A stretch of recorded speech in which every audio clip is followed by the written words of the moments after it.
Yo, Darren and Jason, we breaking the matrix. Circuits and codes, we shaping the basics. Switching the system, yeah, we the mutation. Tech disruptors, innovation and station. Ain't race stopping, algorithms popping. Bites getting flipped, watch the data start dropping. We the ones they fear, Wi-Fi in the gear. Crypto in the veins, blockchain pioneer. Screens glow cold, but the minds run hot. Silicon dreams in the terabyte plot. Hacking the globe, yeah, we shatter the mode. Data overload, watch the future explode. This with the code, break the mold. Tech disruptors, we too bold. Darren and Jason, the future sold. Plugging it like on, watch it unfold. Laser shot focus, the lens stay zooming. Zones in the air. AI's booming, deep dive tech, no room for illusions. Cloud in the sky, no room for confusion. Fiber optic flows, connections insane. Hacking the mainframe, rewiring the game. Blueprints we sketch, revolutions we fetch. Echoes in the net, you ain't seen nothing yet.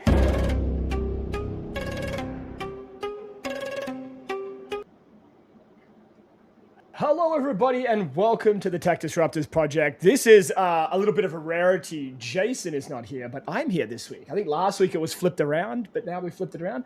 But I didn't want to do this on my own because, you know, I like to have a bit of banter and chat. So we brought in Sam from the Nomad Tech Project, and he is our, I guess, co-host slash re-guest, a regular.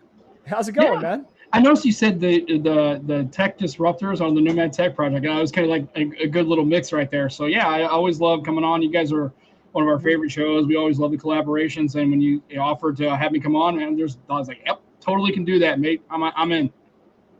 Yeah, so again, we thought we'd do something a little bit different today, you know, like shake things up. I know we've got a couple of people in the chat right now. I know Sam's watching from afar. Feeling a little under the weather today, but that's okay. We'll figure it out. But welcome, Sam. So Nomad Tech Project's been going amazingly. You know, what's been happening in your world? Well, let's see. We're 160 shows in or whatever, and it's been really good. We've been doing it for a few years now. Joe's amazing. He's always been, after I had my original show, I kind of took a break for a little while. Joe kind of asked me to kind of do the same format, came back, and it's been great. He's amazing. He also, does the other show. He does this, the phones show chat, and we're on that as far as that. So it's great. I mean, we're not looking to grow crazily. At the end of the day, we're just kind of trying to do our fun stuff and have a good just chat. Like us. Yeah. And then, we try to put out decent quality content. People seem to like it, which I still haven't figured out exactly how that's possible because I can't listen to it. But, I mean, it's great. The community we have is really great. You guys have been supportive and amazing. And we're looking to do for the next 160 more, I guess, as it go. We're just going to keep it going. Exactly. And like we always said, like on our show, we're kind of like a follower of yours because you're usually just before us and we're right after you. So like it gives out your audience a chance to go, you know what? I want to hear some more tech news and some more conversation. And they can just stick around for 2 hours instead of one, which is always... And you guys have the same thing. It's a two-man interview format sometimes. Yeah. We don't have as many guests, but you guys attack more of like articles, and it's a little bit of a different approach. Whereas me and Joe, ours kind of, unfortunately, and probably to the dismay of many people who are really into just tech, it kind of eschews into like food and sport. And that's okay.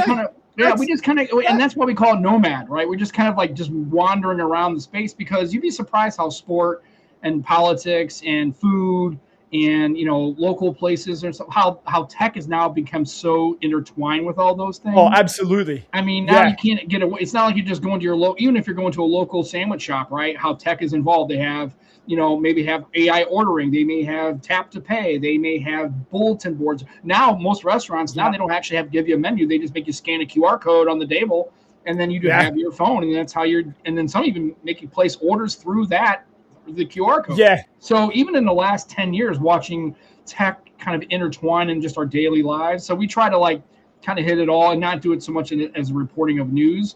If you're into that, then they have your show that comes on the back end of that. They can kind of pick that up and listen, which is, I think, an amazing kind of a 1-2 punch kind of thing. Absolutely. Yeah. It's a continuation. Yeah. And so let me ask you a question, because it's funny that you bring up like food ordering. So I'm a big fan of restaurants that use like iPads for you to order what you want with pictures. Oh, yeah. Like, all that, So what happens if you're not that person? Like, what happens if you're like a paper and plastic menu kind of guy? Like some people like they say like you eat with your eyes. Like, right. Like one of those things, like if I see an image on an iPad, I go, oh, that looks okay. I'm going to order that. But what if you're someone that likes to be surprised? What if you're like, you know what? blackened barbecue chicken sounds amazing. I don't need to see a picture of it. Right. So I kind of get the gist. Well, yeah. And so the funny thing is at where I work, we have a cafeteria area. And so they use this thing called Chow It. It's an app where you can order food, and it's instead of like going up there. And I will tell you, it's been around for about a year now, and people have really struggled with it, because you used to just walk up to the station, and if you wanted a burger or you had an action station, or you want a sandwich or get a salad, you just get it. And then there's a person at the turnstile. You just check your food, and you weigh your salad, or you buy your food. Yeah, people have really struggled with using it, and then it's an app, and then you got to stand in line. It's funny because I've ordered something one time. It's like, at the grill station, there's like all the stuff there in pans. They're like staging, and I'm like having to wait when I could just go. If it was self-service, I could just go over there and grab the things that I like. Either I wanted chicken strips or like a soup or whatever. You could just get that on your own, but now you have to wait and get this little ticket, and they got to pull it up, and then the whole system. People really have struggled with it mightily, because there's people who still like to order their food kind of in a certain way. I guess if you're getting Hub or DoorDash, that makes sense. But if you're doing it that way on site in a restaurant or at like a short order place or in a cafeteria, it's for people who are not used to that. It's been a struggle. I will tell you, people have given a lot of negative feedback to the complication and delay in ordering because of these kinds of new mechanisms with tech. Basically. Do you want to know what my issue is with it? So, like, here's the thing. Like, so let's say hypothetically you're ordering from this iPad that has images of all the food that you can potentially order. Right. It never looks like what you see in the photos, but that's true for every fast food restaurant. Well, and again, that comes down to that. Remember, because when you're seeing, there was a whole documentary about how they basically, the Wendy's and McDonald's, the stuff you see on TV, it's like painted, and it's like the crispy lettuce. It's done a certain way on purpose. It's to get you to come in the store, and so it's almost been kind of like a quasi joke about it. But even then, I mean, I only see, the only time I've ever seen like on a menu like at a restaurant is like at a Asian or Chinese fast food, where they'll show you all the pictures of all the menu items, like you do a mushu pork or whatever. You'll see the pictures, but first of all, they probably are 25 years old.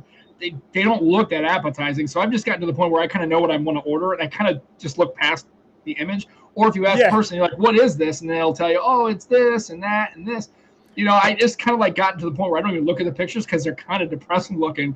And they were probably taken with a Kodak camera back in 1987. Yeah, they just stuck it on the board, left it there for 25 years. Yeah, this is what it might look like maybe 40 years ago. Sure, okay. It's funny, so it's funny. I'll tell you a story. So I went out for lunch. It was my regular work day the other day, and I went out for lunch. I forgot my lunch. So I was like, I'm going to go to like a local grocery store. And they have like a little hot table and like sushi area and all of that. And I ordered one of those bowls that come with like rice and beans and some fresh salmon, etc. And anyway, long story short, I'm sitting. There's this little attached Starbucks that has like a seating area. Okay. So I buy my bowl, my fresh bowl with salmon and rice and all these lovely like greenery in there, and I try to be super healthy. And I go and sit down in the Starbucks waiting area, and I just eat my lunch. So a lady orders a Starbucks coffee, and she just goes and sits down, and she's just drinking her coffee. She's doing her thing, scrolling on her phone, and I'm sitting maybe 3 feet away from her eating my lunch. So I finish my lunch, and she finishes her coffee around the same time, and she comes up to me, and she's like, "Excuse me," and I was like, "Yeah." And I thought for sure she was going to be like, "You have something on your face, you have something in your teeth. Would you like some if you were old enough to remember that commercial?" Yeah. Like I thought for sure she was coming over to criticize and be like, like you were disgusting eating that. Like I saw you slurping or something like that, right? You're that guy. Yeah. But she was actually very nice. She actually just turns and goes, "Where did you get that from? It looks amazing." And I was like, "Oh, thank God," because I was there for like half an hour eating. Like you're not paying attention. You're like you're just doing your own thing. You're in your own head. Yeah, for sure. But I thought for sure she was coming to say like, "Could you please chew with your mouth closed," or something like that, right? To kind of. Do you always snort when you eat your food? Is that really that was my fear. Is your wife okay with that? Because that's terrible, by the way. Just putting it out there as a feedback item. Just put that. And if you notice, I switched my shirt. I now have a. Yes, I saw that shirt. Very Canadian themed shirt on there. It's my Stanley Cup, So right now it's on the wrong shirt, and I realized I looked down, I was like, uh-oh, I have the wrong shirt on. And for people who know where I work, if you want to look it up, it's on LinkedIn, but I'm not allowed to have those. And I just happened to throw it on. I was like, uh-oh. And I was like, that's why I was sitting there the whole time like this. Perfectly Canadian reference there. Cam's got very Canadian on us today, which I appreciate. Absolutely. Yeah, it's a good deal. So we appreciate it. So, yeah, it's going to be, I just can't believe the finals really don't start until like June 1st now. It's really weird in the NHL. It's really kind of weird. It's almost summer, and like this is when the finals start. It's a little awkward. Yeah, it's always been. I think it's always been a little like later in the year, but it's always been a little like it's earlier in the year, but not usually this late. So it's like a weird, like we're in baseball season now, and like so it's bizarre. For sure. And I was actually pulling for the Habs. I was really hoping for a Habs series, but Carolina's pretty strong. So Carolina and the Golden Knights, man, for a team that's only been around like 9 years, they've been in the finals like 3 times. It's kind of nuts. Yeah, they're stacked. That's what happens, right? Yeah. So it's all good, mate. So, maybe the Maple Leafs will get there one day. Sure, I don't know, man. It's only been 80 years or something. Those poor fans, man. 67 was the last time the Maple Leafs won a cup, and they're due, man. Those fans, man. I feel bad for them. My heart goes out to Montreal or Maple Leafs and Montreal. They haven't won one since '93, so it's been a long time for them. So we'll see. Well, man. I know my maybe next year. Next year, third year, right? Yeah. Well, I know my father-in-law, he said that he wants to see him win another one before he dies. And he's like, he's in his 70s. So, I mean, it's got to happen soon. So, like, hurry up, Dad. Or, Dad, we'll just put your head in a jar like Futurama. We'll just keep you in a jar like 2030 when the Leafs finally won one. Dad, good job. The Leafs finally did it, right? Okay. Now, speaking of AI, Sam, I want to ask you something. So, right now, there's a bit of a push to train AI models, especially robotics, right? So, like, they're trying to blend these two worlds together and teach them. So, there's a company called Shift. I don't know if you've heard of them or not, but this company Shift is offering a kind of bizarre proposition right now in the US particularly. So they're offering to come and tidy up your home for free in exchange for the sensors and cameras to use that data to train AI robotics to do these chores in the near future. Okay. Now, I saw this and went, okay, you want to come and clean my house for free? Fucking perfect. I will give you all of the data you need because it means that my house will be clean. But I know that this might not be for everybody, right? Like this is a kind of an interesting proposition. Like they're recording everything, data on everything that they do. And just while we're doing this, hey, how you going, Richard? Yo, I made it. What's up? Late, but never great, man. How you going? I'm doing good, man. When it rains, it pours. Man, I'm doing good. I'm chilling. It's all good, man. We'll get to you in just a second, Richard, but we're just talking about this company here called Shift. So Shift is offering to clean your home for free as long as you're okay with them recording data while they do it to train AI and robotics. Would you do it, Richard? Hell no. Are you kidding me? Are you worried about find in your house? Like, is it more of like, I'm like, my house is dirty and I don't want the AI to see that shit? Or is it like, you don't want to give your data up?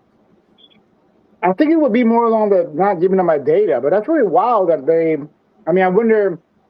I think I would want to know what data they were collecting first before I okay it, right? Yeah. So let's say if they're trying to like look at maybe the area of a certain, like the circumference or the square foot of a certain like room or whatnot, and what it takes for them to clean it in terms of the time frame, okay. But if they're like taking up data in terms of what stuff I have in my house and like, like what bed sheets I'm using, like, come on, no, I don't like that. Well, so basically, there's a lot of these companies, these AI companies are using like text, images, and video from like the internet to train these like software models, right? But robots, they kind of need like different kind of data. So Sam, I don't know how you feel about this, but they're basically saying, this company's saying that they need data from like physical spaces, household object, and messy logic of everyday chores to train these like robotic companies. Is it a good thing or a bad thing, do you think there? Well, I guess, I mean, my house is, I can't imagine that I have people that come and clean their house. I just something I always did. It's just kind of my own thing, right? And also too, and I guess it's kind of adjacent to this. I was in law enforcement for a long time and we started to get cameras. which was interesting because people are very okay with cops having cameras in the public space. But then I would respond to calls, and sometimes those calls were not very good for the people in the house that I was in because it was a domestic or an argument or whatever. They're like, hey, you need to turn that camera off. I'm like, no, that's not how this works, right? You can't pick and choose. It's like everybody's okay with it as long as it's not their house that they're recording or their public space, but when it's their public space. So, and I think you can kind of get, I mean, I would see more like commercial, like office spaces, but really like at my office, it really isn't clutter dirty. Kind of like your house would be, right? There's not stuff on the counter. There isn't stuff on and it's really not dirt. It's just clutter. So I think it needs kind of both sets of models because if it's going to be a more aligned to residential, a residential tidy, clean chore thing is not the same as a commercial office space kind of thing or like a business. Mm-hmm. So I kind of have to do both. But at some point, you're going to have to remember anybody's willing to sell it for free because we've had 30 years of government surveillance that shows that if you're just willing to give it up for free, it's like, you talk about the NSA digging into your phone, but yet you're posting on Facebook that you're in the Maldives. I'm like, well, you just give it up to them. So it's kind of hard to talk about privacy when you're perfectly willing to give it away. And if they're doing it because they decide to put a couple of dollars in your pocket or a couple of tickets, or why does anybody sign up for a timeshare? Oh, because you come down and get a terrible steak dinner, right? And we get into a timeshare, right? And then realize 20 minutes later that you basically made the most financial decision of your life. So it's going to be kind of hard for them to do it because they do need modeling. Yeah. But you need real people. You can't just like manufacture a crappy house. I'd say. But I do believe. Get into a teenager's bedroom. Good luck. Yeah. That'll shatter every model they probably have. That's like almost like a disaster zone. It's like a construction site. But I honestly believe that people like shit for free. And it doesn't matter what it is. It could be like, we want to give you a robot who follows you around for 24 hours a day, 7 days a week, and people will still sign up for that shit. I do agree with you. I think like it would be funny for them to just like dump this little happy-faced teenage boy here in like a 20-year-old's room that has just no organization system, no clean underwear, and just say, okay, train away, my friend. Here you go. Right.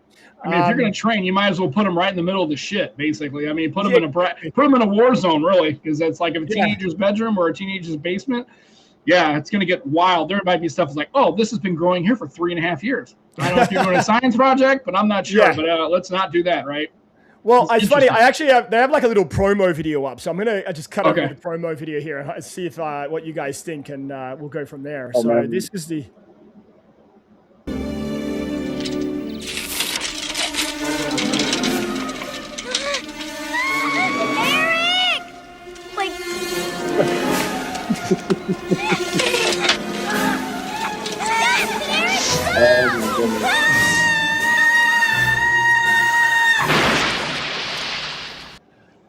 Sorry, I couldn't resist that one. It was way too easy for me to do that. Jason wasn't here to stop me, so that's just lean into it. Yeah, it's fine. Just lean into it.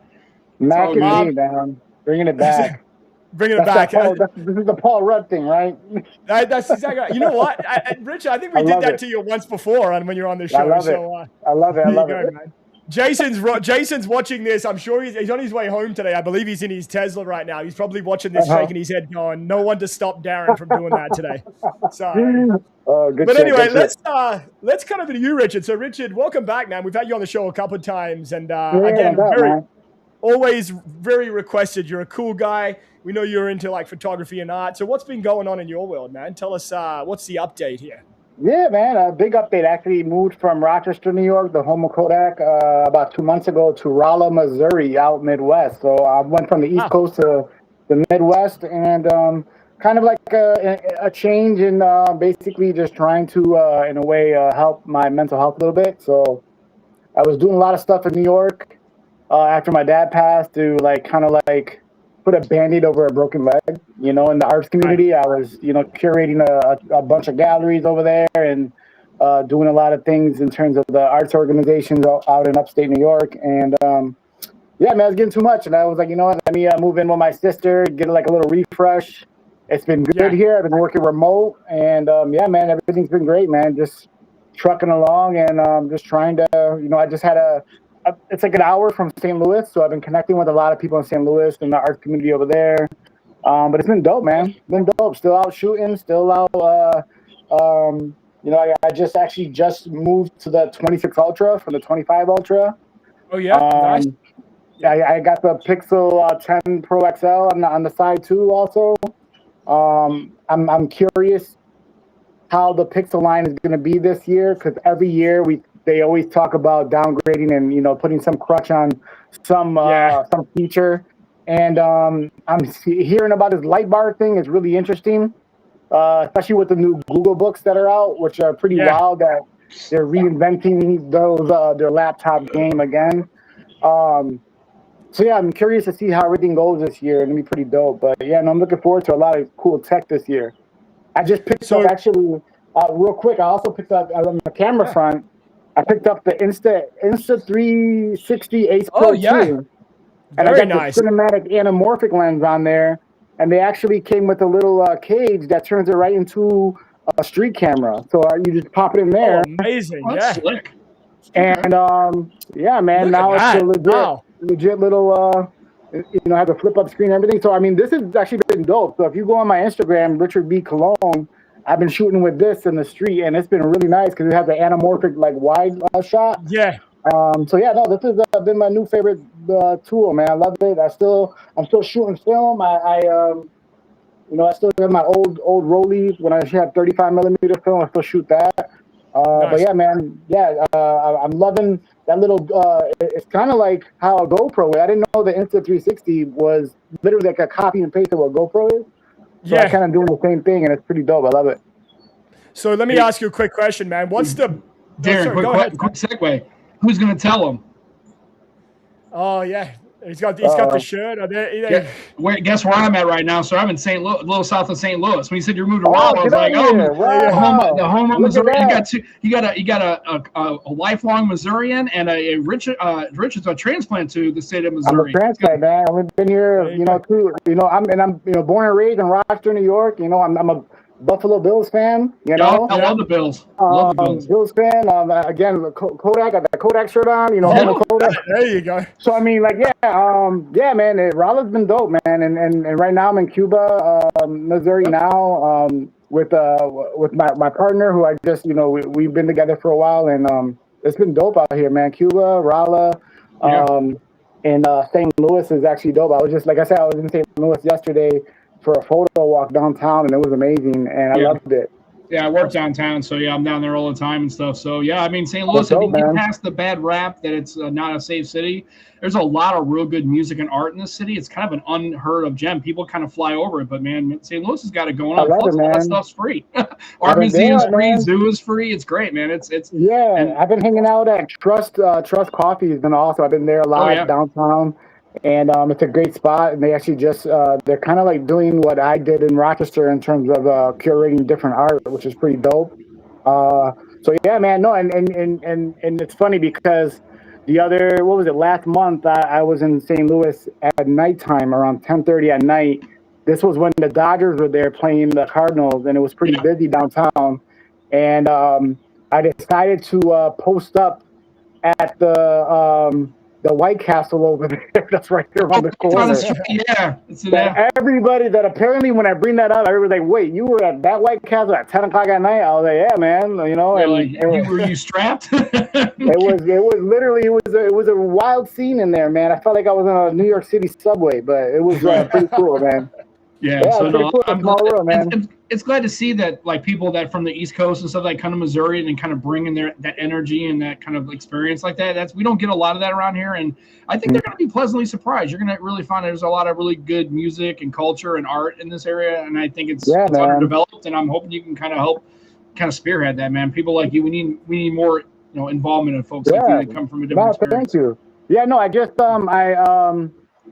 just got hired to shoot at the Folky Fish Fest yesterday at Merrimack Springs. Okay, so I did that yesterday. I was there for 2 days, and I was out there, shooting for them, and it was pretty dope, man. There's a lot of cool stuff going on around here. I love it. Yeah. Sorry, Darren. Go ahead. I just wanted to make sure I mentioned that. I was going to ask him. So he mentioned Rolla. I'm like, my stomach around, like, you're right. Listen, go to Columbia. It's my neck of the woods, man.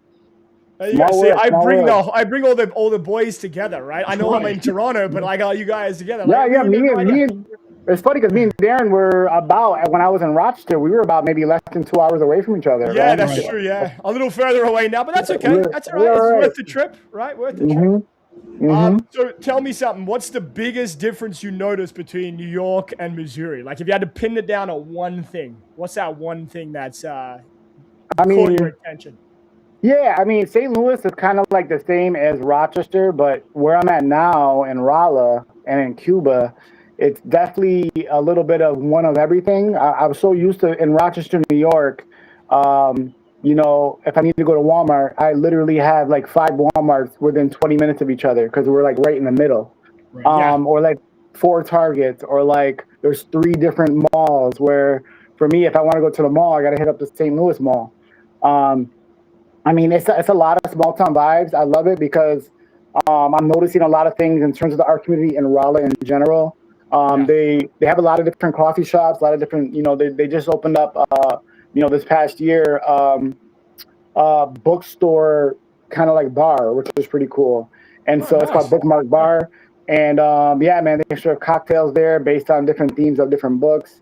I mean, so there's a lot of cool stuff that people have been trying to implement and trying to bring up.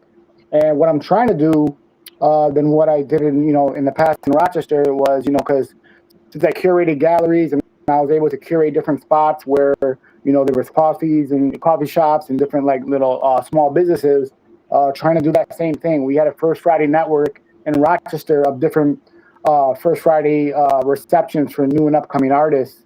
And we had them at different spaces. It was called First Friday Rochester. We had about 30 venues where on our First Friday, people can say, all right, these places have, new artwork that we can go check out and also support the businesses that are hosting them. And in Rolla, trying to get that copy and paste what I did there in Rolla. And right now I have about 5 or 6 that are interested to probably do that for this fall, which would be pretty dope. So, I mean, just trying to build some network there in Phelps County, and it'd be pretty dope to sling that around and, do what we did over there here. Yeah. Awesome, man. And look, so I know like last time we had you on, we had a lot of people like hitting up your Instagram account and checking your stuff out and listen, for those of you who are listening at home, like if you're looking for somebody that is an amazing photographer and just general artist, like this guy's he's your guy. So if you're in the St. Louis area, if you're in the Missouri area, like hit him up, Richard B. Colin on Instagram. And that's how we found him. That's how I found you, actually. It's funny enough. Like I stumbled across your stuff, and that was how we originally connected. But that's awesome. Yes, I remember. Thank you, man. I'm glad you're killing it, man. That's awesome. Now, Richard, you mentioned something a few moments ago. You talked about the Pixel Book. So an impressive looking machine, right? Like they're coming out hot. They're trying to compete with the MacBook Neo or whatever that piece of shit is that's coming out. Yeah. But funny thing out, so an article came out this week. So they're talking about how MediaTek is the chip of choice in the Google Book, or the Pixel Book, Google Book, sorry. Which may kind of make sense, right? Like, I don't know if, I mean, they've got a connection with MediaTek because obviously they're making their chips for the Pixel 11, I guess. Yep. But the fact that they're also doing it across the line, so we're seeing these chips go into the Google Book now as well, should bring hopefully some like, what do we call it? Like speed and productivity enhancements that maybe we wouldn't get with like say also longevity too. You want to have these for years to come, just like we had these MacBooks that are hopefully more durable than the ones that some people have. But yeah, so I mean, we want to have longevity with these devices, but we also want to make sure that in terms of the durability, that software and there's actually some sustainability of them being like in like the know. We want to see people using these devices all the time, and they've been refreshing these Chromebooks and things so much, and it's hard. What's crazy is you would think that because of the niche of everything being, in the cloud now, right? That it would be easy for them to drop a new type of, Google Book. But I think it's just hard to get rid of that moniker of a Chromebook, because I mean, if people see me using a Google Book, they're gonna just be like, that's a Chromebook, like. And Well, I think they have to distinguish yeah. too between like budget and premium, right? So like Right. having a different name, Google, people know the name Google, it makes sense, right? Mhm. Sam, do you think this is the play? Like a good play for Google? Well, I think it's a good play. Yeah. I was gonna say. I mean, at the end of the day, this is. I mean, we're trying to do some stuff, right? So I mean, right now, I just went out and bought for this podcast. I have to move down because my wife wants me to be in an office because she's tired of listening to the show and my show, which is fair because it's terrible, but I get it. She loves me, so I went out and bought a Lenovo, a Chromebook Plus. Right, it was like $249. It was an on sale deal. And as long as I've got 2 ports where I can hook everything up, dude, it's been great so far. I can also, we have a travel trailer. So when I'm going with my Starlink and I just need a real quick experience, I've got a Chromebook. It powers all day. $250. I mean, it's like a good deal. Yeah. So I'm glad that they're trying to get the only way that Google has ever been able to really plow through is to kind of just try a new thing, socialize it, get some. I mean, remember, Pixels weren't selling until somebody decided at Google, hey, maybe we should advertise this stuff. And they're like, yeah, we should probably tell people it exists, right? Microsoft had the Duo. Maybe we should tell people this thing exists. Like, nah, they'll just figure it out. And then it goes away in 3 years. I'm like, well, remember, if you don't know, Samsung and Apple are the juggernauts they are, is because every time you turn around, there's a Samsung ad. There's an ad for Apple. I mean, they were getting socialized. You got to tell the people that they have options. And instead of people going, well, I have to go out and buy a Windows laptop to have a decent computing experience, realizing that most people are just browsing the internet. They're using simple email tasks. They're not out there crushing x86 programs, right? They're just not doing that. Most people are just futzing around on a laptop, and you can tell them, hey, for $250, you get Chrome, you get Android apps, you get integration, you get all 2-3 day battery life, and we got him. Sam froze up. No, but I think he's right. He's onto it. Like, we really, at the end of the day, I think if advertisement like they did with the Pixel, what was it? The Pixel, I think it was the 8 or 9, where they did a complete refresh, right? They were like heavy on the advertising. Dude, they were so heavy. And I think that's what it is, man. They need like they put in really heavy with the NBA, right? I think when they first started refreshing it. So I think they were like the official phone of the NBA All-Star game, I think. And then we had NBA players using it, right? So, I mean, they need to tap into that same thing that they did because it was so ideal. And then people saw it all the time. And now, you see Pixels now in movies and TVs now. You see the bar in the back. Yeah. Everywhere, right? So, I mean, and I think that's why they wanted to implement some type of light bar, right? Yeah. To distinguish. I was going to pull up a picture of that, actually. Yeah, and I think that's what they're trying to do also. And I think what they're trying to do with that, I mean, I don't know. I'm confused or curious how they're going to do that with the Pixel. Yeah. Because they said that they're going to have it maybe, or there's like rumors of it having a light bar too. But I mean, I think even if they just implement it just like how Samsung has it, where you can like right now, I mean, that's pretty dope. I mean, I would love that. I mean, honestly, like we were talking about this last week on the show. I think Google has to do something this year that gives them an identity that isn't just design of the phone. It needs to be like a color or a light bar or like something different, right? Like we need now, because they all look the same from model to model. The last 3 years of Pixels have all looked pretty much the same, right? Minor tweaks here and there. But if you're trying to reach that younger audience that they're desperately trying to like bring in, you got to have something that makes it stand out. And I could see young people, like anyone under the age of 20, eating this up, right? Look at my phone. Yeah, look how 100%. I honestly think it's an amazing idea. Whoever came up with that at Google, like fucking kudos, man. Like that's an amazing idea. I love it. I think it's dope. We need something, especially, I mean, who knows? Maybe this can be what I'm trying to think. What was the same mark that Apple did when they just I mean, well, maybe like the colors with the iPhone 5, 6, whatever it was. Yeah, maybe it was just the move to Face ID. Maybe I mean that was good. I mean, I don't know. But I mean, if they can implement this as not just something cosmetic, but like as it actually having some function, like battery and even notification bar. Right. Like have it notify. Notifications. Oh my God, Oh that'd be god. fucking amazing. Like an That'd be email dope. comes through red for Gmail, like, you know, Mhm. Telegram's blue for Telegram. Oh my God, that'd be incredible. Yeah, But man. again, Or even like when you it's a take pictures, be dope. cool idea, man. And so I was thinking just for the photography purposes here, what Mhm. if that doubled as a Sam's back. Welcome back, Sam. Yeah, my bad. So What if the light bar doubled as like a coloring flash? So you wanted like, you know, the scene to be more green, red, blue, whatever. It casts Yeah. that color shadow for a photo. Like, I'm okay with that, man. Like having a light bar on a Pixel phone, that seems like a really fucking good idea, man. Yeah, man. I would love it. And I think, like I said, as long as if it's something that's just not cosmetic, right? I mean, Yeah. what is it? The nothing phone. I mean, the lights that they have on there and the back of the devices are pretty dope. I love those a Oh, lot. absolutely.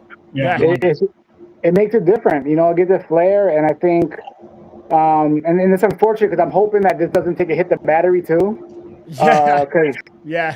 I mean that's always been a issue every year.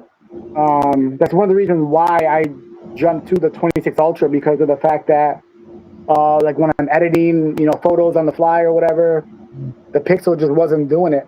It just Yeah. was, and that also had to do with not just battery, but also the fact that, you know, the processor wasn't that great. Yeah. But we'll see, man. Hopefully this year they knock it out, man. That light bar's dope. I'm hoping that's really what it is. And I think, like, just getting back to the Google Book for a second, that MediaTek has that NPU, like it's AI. It has an AI Yeah. NPU chip built in. So I'm imagining this Google Book is meant to be a visualization of what they wanted, like Gemini to be, right? Like there's fully connected device that you can speak to it and it does it, and you can, you know, get it to do this and it'll do that. And I think that's what Google's going for. And I honestly, great idea, man. Like, go for it. Release a laptop, release a refresh on the phone, release a new watch. Like, let's get that ecosystem that, like, you know, Google fans with enough horsepower and enough kind of draw for younger people. That's what they always wanted, right? They've been so close so many times, right? Like the Pixel 8 and 9, like they had such a big swing on that. Then you had like the 10 came in and it was okay.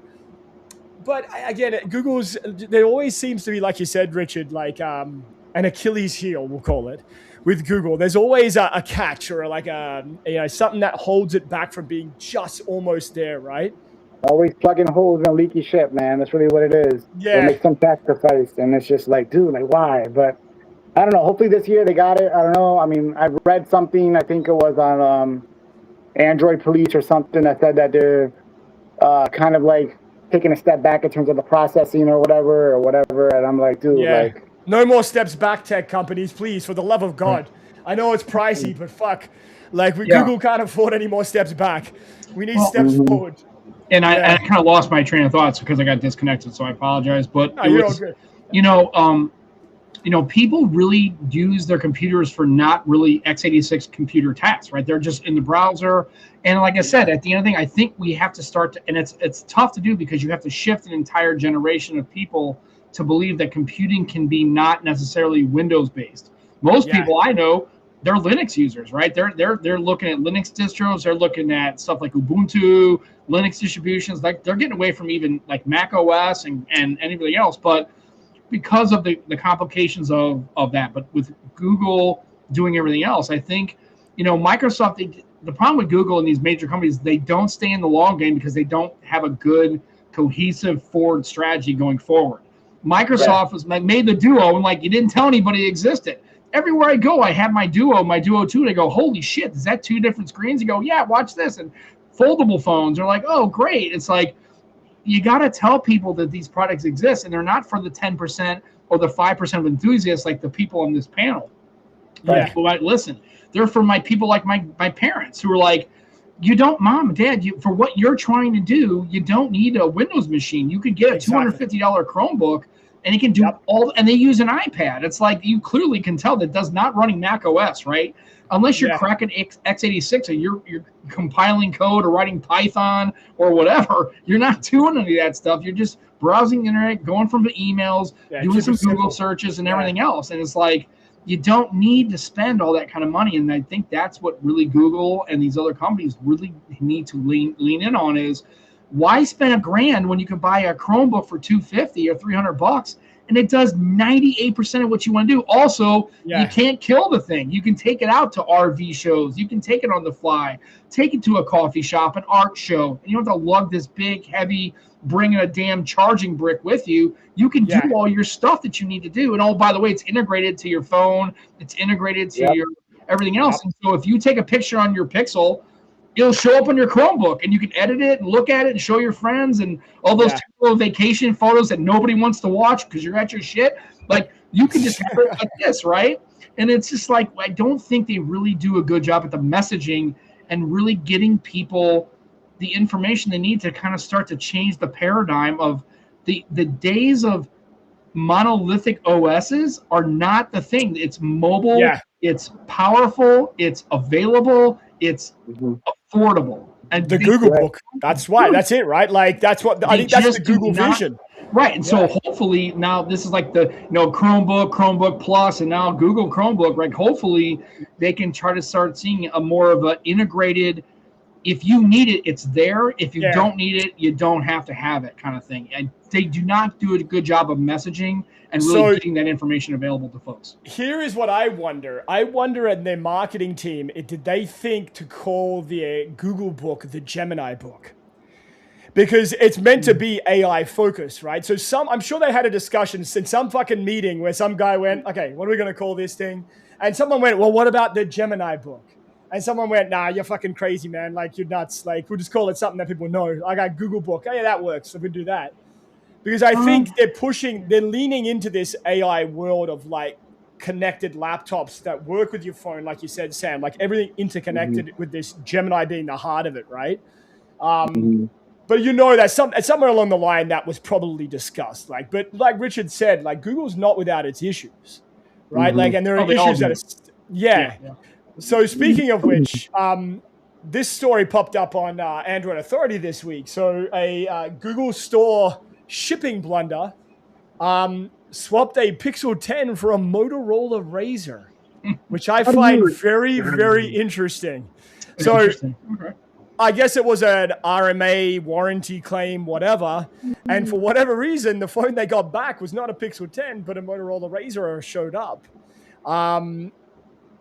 Why? Why? I don't know. Like, surely it's a different facility altogether, like where these phones are coming from. Or was that like a Google employee going, you know what? Fuck this guy. No, here's a Razr instead. Like, no, I think, remember, if you're going to the Google store and you're trading in a device, again, it's here's the thing. This article doesn't identify what Razr it is. Okay, well, if somebody was buying a Pixel 10 and they had an old original Razr or a 2025 right Motorola Razr. Remember, I don't know about you, but I mean, I'm not new to this. They take trade-ins, right? Well, they have to do something with those inbounded phones, right? And I think what happened was, sometimes, mistakes happen. I mean, Jesus Christ, even Albert Pujols goes 0 for 5, right? I mean, what do you want me to do, right? Yeah. It's like, what do you want? And they act like these companies is like, well, how could they? This honestly, I'm going to be honest. There's like articles like this driving up the wall, man, because it's like, it's literally a logistical issue, right? They probably took one of their phones that they inbounded from a trade. It got accidentally sent out. They were probably refurbishing or sending it to a third-party reseller, right? It clearly got crossed up. It's a logistics problem. It's not like some nefarious, like, oh, they wanted you to use a Razr, so they sent you a Razr. It's like clearly somebody at their DC clearly had a fuck up somewhere. And it's like, these articles are so sensationalized because it's like, you see that, you go, what? I sent in a picture like a Razr. What the hell's happening right? It's like, how is it possible? I'm like, it's clearly obvious that you can trade in to get a Pixel. You can trade in any device, a Motorola, hell, an iPhone, right? It's like, I don't think it's necessarily nefarious. And if it is, it's like, okay, so one employee's like, I'm going to go. It's like, really? I just honestly, like, my thing is, surely there's like an in and out stream, kind of like like in and out. But like, how did they fucking cross pollinate? Like, someone have you worked with people at your company? Oh, I have, of course. Have you seen how many people is like, dude, do you really have employment here? You're a window licking moron. Like, exactly. There's dumbasses everywhere, right? And so it's like, at some point, it's just, again, I think it's, it's one of those things where, yeah, it's clearly, obviously, it's a terrible look, and you want to kind of squash it. But I don't necessarily. I guess my question with this article is do you think there's something nefarious going on? Like there's some kind of like. I don't. I honestly think this is funny. Yeah, it's like, oh, they set up the wrong phone because they're stupid, and they just it almost makes me wonder if the employee went, you know what, this Pixel 10's fucking shit. No one's really buying it. I'm just going to get a razor. Here, I like a razor. Yeah. I don't know. Right. Yeah. It's whatever. And like I said, I'm just, I mean, at least we'll see how it goes. But yeah, I just think that's much ado about nothing. It's a good little article for just kind of for shit, as what we say at work, right? Now, Sam, I wanted to shift focus here because this next article I chose specifically for you. So I know you're a big. Oh. Okay, well, this is gonna get weird. You can tell Richard it gets weird. All right, no. I know you're a big car guy. So, popular ride-sharing brand Uber has just done something a little bit different. So I'm going to show you this clip here, Sam, and I'm going to hit play here for you. Okay. And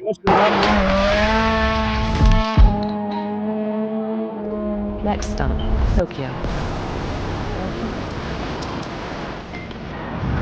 Okay, in a van. Nice.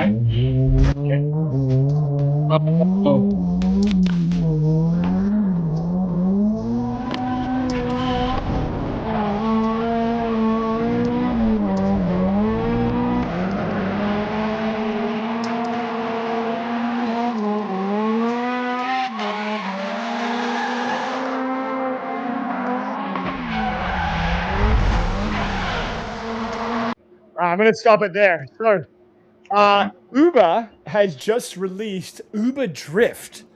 Now, this is started in Tokyo. So, if you know, if you're a big fan of Fast and Furious, you remember Fast and Furious Drift. Okay, fair. Right? So, they're now offering the ability to be picked up and taken in a fancy sports car in Tokyo, and give you the full drifting experience to your location.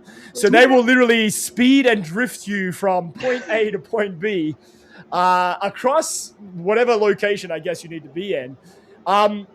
I think this is a fucking cool idea. I'm going to throw this out there. I think this might be Uber's best idea. Let's get people from point A to point B in a fast car and fucking take those corners and drift every corner on the way there. Yeah. So, Sam, is this it? Is this the one? Is this Uber's? Well, first of all, so I know Jason's not here, so I'm going to shit on his Tesla because here's the thing. I love Tesla. I love EVs. Don't get me wrong. But you don't put a gearbox in an EV because you need a transmission for a gearbox, right? Second thing is you can't drift in a Tesla, but you can drift in a GTR, or you can drift in a Mustang. You can even drift in a GTO. Like you can do all that, right? I think this is great. It's like, why just get to the position you're trying to go across town, or you're trying to get like 20 miles away? You know what? Fuck it. We're just going to drift your ass all the way from here to go. We're going to get you in a purple GTR. We're going to get some guy who's going to be in a left-aligned car, and he's just going to drift your ass all the way to your destination. Shit, if they had this in St. Louis, I would pay extra for this. So they've got two cars that they use regularly for this. So basically, there's the Nissan Silvia S15, and the Nissan 180SX. Apparently, are there like two flagship cars? Basically, in the United States, it would be a GTR. Basically, it looked like an American GTR is what it looked like. Rear wheel drive, V8, manual gearbox. So they're basically saying here that they have professionals that execute these tandem drifts if you want to go with someone else. And they also have a track. So you can actually go on a guided 90-minute track if you want to do that. Hitting about 100 kilometers per hour on around corners and on turns. I don't know, man. I remember as a young person watching Tokyo Drift going, I'm going to go in my shitty hand-me-down car from my parents, and I'm going to fucking drift this shit around every corner. I never got it to do it because it's an art in itself. But is this a cool concept for somebody that loves cars and maybe just loves the concept of not worrying or having to worry about killing yourself on a track or on a street? Well, I mean, they have that around here. They'll have a track experience where you can get with a professional driver and you could ride along, and then they'll take you in a GTR or a Porsche GT2, and they'll just track the hell out of that thing, right? I think if Just you're track into the hell out. cars, if you're into cars and you're into speed and you don't necessarily want to like, dude, don't give me a Lambo and try to have me track this thing out. Like, or when I had my Mustang, I was like, I'd love to get onto a track and just like let it rip, like just go ahead and just go crazy and do hot laps in it. But if you just want to get into a car and feel the experience of watching, also it's kind of watching a professional get into these turns and really attack these turns. And that's kind of a fun thing, man. My Cool wife idea, actually tried to sign me up for those kind of things. It's wild, man. Yeah, it looks like a lot of fun, man. I mean, if you're into cars and you're into speed and drifting and all that kind of stuff, I don't know how you think this is a bad idea. It may not be your thing. Yeah. But, yeah, man, I think it's fantastic. The fact that Uber is offering it in Tokyo, that's really kind of cool, man. I'm kind of feeling it. Fast and Furious experience, right? Like it's what people have always wanted. Like, okay, where can I go to? I want to go to Tokyo, and I want to get that reality, right? Of like, I mean, I think it's an amazing. And you know what? Again, it's targeted. It's not for everybody. If people just want to get their Uber and go, but if you're in the Tokyo area and you're on vacation, or if you're having an extended stay and you want to give this a rip. I mean, it's just one of those things where why not offer it on the menu because people may want to take a swing on it. I think it's really cool. I love watching people who really can operate motor vehicles like that and do it in such a way. I think it's amazing. I love watching that stuff all the time. I think it's awesome. Because I think Jason and I talked about a couple of months back, Uber has a security guard service too, I believe, where like you hire like 2 guys to accompany you to like an event or whatever. I forget what it's called. I think it might be called Uber Security or something like that. But I think they're just expanding their like, what can you rent from us like portfolio. Well, right? yeah, I mean that's what they're doing, right? They're essentially you're renting rides, right? So why not take that rental, business model and try to expand it and see what new markets you have? Because clearly, and what's good about Uber is it's kind of a name that's almost been. It's kind of like Band-Aid, right? A Band-Aid is actually called an adhesive bandage. But the brand has become the thing. Or right? Kleenex, yes. Kleenex, right? Yes, and that's a very rare thing in marketing. And they would tell you it's called brand alignment, right? So it's like you get a brand, and it's like you don't call it what its actually thing is. The brand becomes the name of the thing. Yeah. And Uber is really, there is Lyft and there's like other kind of services. But really, when you want to get a ride share, everybody just says you want to do an Uber. Right, it's become part of a vernacular. Yeah, right. That's and exactly so right. why not try? I mean, hell, these companies have to do something because they can't just, Amazon was a bookseller, and clearly we saw what happened when they expanded their reach and their availability and what they do. Now they have basically become essentially the largest goods delivery person in the Hoover, right? Hoover as far as vacuum cleaner, right? Hoover. So. I think it's amazing, and you say what you will about Uber. Everybody has their ideas about the company, but I think that Uber security or anything where you can rent for a thing you need to do for a targeted event. Like if you want to live like a baller, and you I would love to have security guys. I mean, like you have your own 2 personal security humans, and you're going to like just a dinner with your wife. You're like, I got security. It's like, you know what I mean? For that 8 hours. I just want to do it. Cool. I just want to do it to just be like. Oh, who's that? I want people to go like, who's that guy that he has 2 fucking security guards? Oh, that's Darren from One Cut Reviews. That's Darren from the Tech Disruptors. That's what I want. That's a fucking baller, dude. Yeah. Even if your own mind, you're a baller. But every once in a while, it kind of feels good to kind of be, going to a track and experiencing maybe something you couldn't do because you don't want to wreck your own car, but experiencing that or. And here's the thing. Think about it, Darren. When you go out to have dinner, you're not preparing a professional Michelin grade That's exactly meal. what I'm saying. Yeah, you're going for the experience of having that provided for you. Like last night when we went to the ballpark in St. Louis, we had tickets. Yeah. It was inside of like a little, they had like a buffet and all drinks. It was like an inclusive thing. Now it was for an orthopedic surgeon's office, but we usually just go to games and sit in the seats like a normal person. But for one night. It was kind of cool. It's like, hey, we can just get cocktails. We can get a couple of things. We have them delivered, and it's kind of fancy, right? And we didn't have to pay for it. So every once in a while, it's nice to kind of have those little kind of things just to kind of make you feel important. Yeah, purple Nissans, whatever. And in the parking lot. You can do a package where you can do Uber. You can do Uber Drift and Uber Security. Where you can slide into work and get out, and then 2 guys with earpieces go, hey. Package is on site, right? And that's the dream. That's the dream. And it's cost you a couple $100. Who cares? You know what? I've spent a lot less money on worse shit, so it's all good. Exactly. Yeah. Now, shifting up focus. Now, we're gonna play a game here, Sam. So I'm gonna give you some specs of a released device, and you're gonna try to guess the price. Okay, we're gonna try it, but it's like a Price is Right, if you will. Yeah. So here we go. 8-inch foldable OLED display. Okay. 120 hertz refresh rates on both screens. Okay. Snapdragon 8 Elite chipset. Okay. 6,500 silicon carbon battery. Okay. 50 megapixel primary camera, 50 megapixel ultra wide, 5 megapixel telephoto lens. And it comes with, let me just make sure I get this right, a calf skin leather version and an alligator leather model version. So I'm not going to tell you the brand. I'm not even going to tell you it is. So it is a folding device. Right. So let's go like the alligator skin backed model. What would you expect to pay for a device of that description?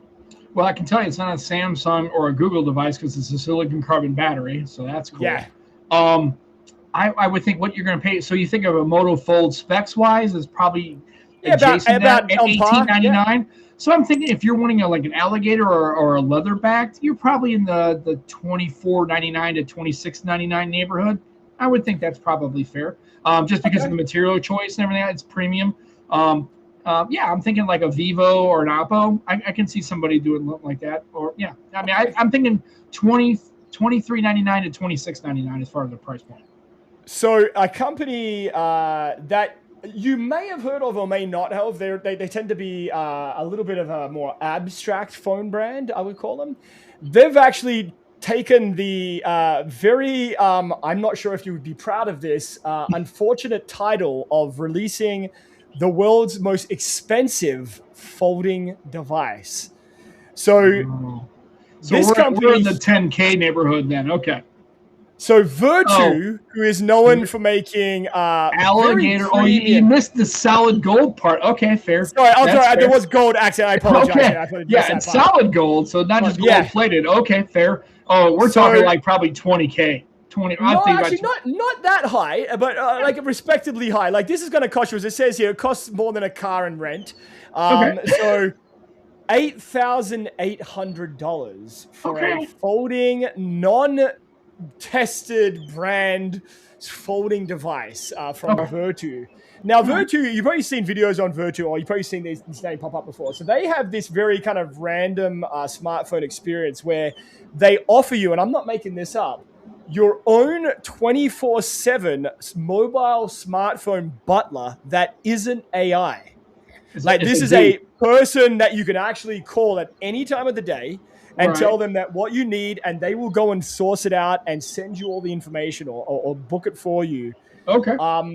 And I think like Uber concierge service. Okay. Yeah. So Mr. Who's the Boss did a video on them. I think MKBHD may have done one as well recently. Okay. But essentially, this he in Mr. Who's the Boss video, he asks the Vertu phone that he was reviewing there to book him a flight to England and find the best hotel. And sure enough, this real person, this agent on the other end, gets all the bookings, makes all the arrangements, and sure enough, it all worked out fine. Right. So Vertu has come out and said, well, we're going to, come out and make this 8,800 alligator leather model, but they are offering, Sam, customized variants with gold detailing and diamonds that can push the price all the way up to $46,800.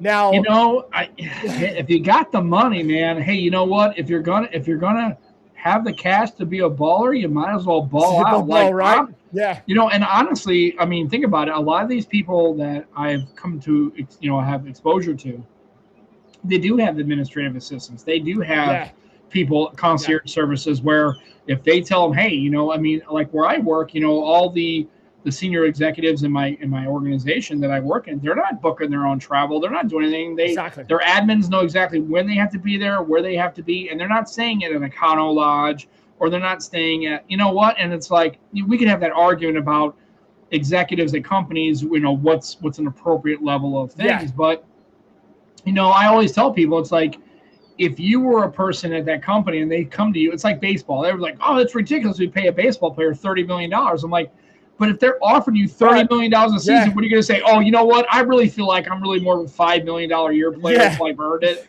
Right? If they're giving you a contract that's 5 years for $60 million, it's like, well, of course you're going to take it because you think that you're but at the end of the day, if you can afford this and people can have these accommodations booked, because remember, time is money and aggravation is money. Right, and aggravation is tough. So if you have a concierge, you say, hey, I'd like to book a flight to London. I need to go this and this day. I need decent accommodations, and I need transportation either through an Uber or a rental car. Set that up, and they had the entire itinerary done. Well, you've just described pretty much every damn near decent level executive in every company that's ever existed. Yeah, except you don't need to hire them. They're there right, already. They're coming with this. So so you get $8,800 as the gateway. And if you want to kind of tweak it out and make it more a little bling blinged and whatever.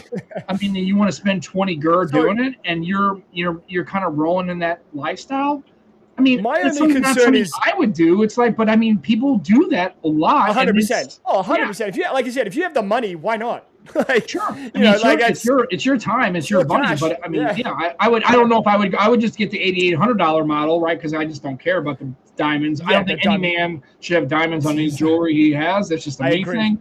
Yeah. But if you can get the concierge service where you can actually have that stuff done, it's just more convenient for you. And then you have people who are actually be able to get all those resources and combine them and say, here's your travel. I mean, I had to book my entire flight to Hawaii at the end of July. I had to like figure out my own rental and all that kind of stuff. Yeah. It'd be nice to just have somebody go there who knows how to do it. Just have it all done. Sure. Why not? Right. I guess my only concern is Vertu is not, what do we call it? Like a tried and tested folding phone brand, right? So I'm sure there's like a base model for this. Like it's probably like a ZTE or like something like that. Right. And there's definitely it's a reference device from a company that is basically doing whatever. Yeah, absolutely. Yeah. Yeah. And I mean, look, there's a lot of like fancy stuff in this article, like, and it's not nearly this big here. It's called the Alpha Fold, which I find just ridiculous. Right. But, it's almost like it's like almost like three iPads stuck together. It's like, okay. Yeah. So, I mean, I understand. I mean, it's new, it's fancy, and I mean, it looks good, but it is an AI. Obviously, there's an AI focus here, as they always are, and like. But at the end of the day, I mean, again, like we talked about this on our show before, where like when you've got that much money and you've tried everything, right? Why not? Like, like it's one of those things where it's like if you've had the best caviar and the nicest steaks and you've got the nicest suits in your closet, like you've had it all, right? Like at some point you just go, yeah, fuck it. Why not, right? Like let's get this super fancy, phone. Also, I think and Darren, it also gives you uniqueness, right? That's something that you can, the reason why people buy super expensive memorabilia or trading cards is because there's only 3 of these and you have this at your house, right? And you have a little frame and it's like, I mean, there is something to that. And again, it's not exactly something I would do just because I don't live in that world. Yeah. But to necessarily denigrate people for living in that world because they have a couple extra dollars to spend, should they be more altruistic and help the poor? And that might be true. And then you can do that. But I think, I mean, I would be more concerned about the overall phone's manufacturer and warranty. Durability. As a practical person. But if you're a person, I can buy 3 of these. If one breaks, screw it. I'll just throw it in the trash and just get another one. I don't think most rich people really are they're buying a brand new car. And they're not really stressing on the warranty of the car or the maintenance schedule. They're like, it must be nice. I bought a Lamborghini nice. and my 10,000 mile schedule is going to be 30 grand. Like, okay, well, again, as a person like me and you who live in the real world, that sounds exorbitant. But I guess if you've got the money, not right. Yeah, exactly. Well. Anyway, like Sam, that actually brings us to the end of today's show. I'm actually going to go order 4 of those right now. Sounds good. We'll just give the review, and I just want to see have the alligator just kind of stroking the alligator. Right, yes. I just if you're going to do that, I need a video of you stroking the alligator. It's so good in the hand. I love it. It's so premium. I get the best alligators. Nobody does better alligators than me. So it's like, okay. And listen, I mean, we don't begrudge anybody who can afford. I guess I saw Richard drop it. He had all sorts of technical problems. I'm assuming, yeah. I'm just happy that he sounds like a cool dude, and now he's kind of in my neck of the woods. If he's got a little art thing going on, I'm gonna try to see if I swing down to Cuba or Raleigh or Colombia and like, check that out, man, because I love that kind of stuff. It's great. He's in my neck of the woods now. Yeah, we'll put all the details in our post today, later on today. But Sure. Thank you, Richard, for joining us. I'm sure you're listening on your car or at home. Sam, honestly, thank you for splitting the Nomad Tech project here with the Tech Disruptors. We merged synergy, which I think works really well. And thank you everyone that's tuning in. And check out the Nomad Tech project, which is on usually right before us on YouTube. Check out Tech Disruptors. And obviously, hopefully Jason will be back. He's actually away next week, I believe, as well, for his family vacation thing that he's on. Just go ahead and call me if you need me. I'll be here. Absolutely. It's like the bat person, bat human, whatever it is. I'll just show up and speak. We love it. But check us out on Spotify, Good Pods, Apple Music, YouTube Music, all the places you find amazing tech podcasts. And make sure you like and subscribe to the Nomad Tech Project and the Tech Disruptors podcast. And we will catch you guys next week, same time, 4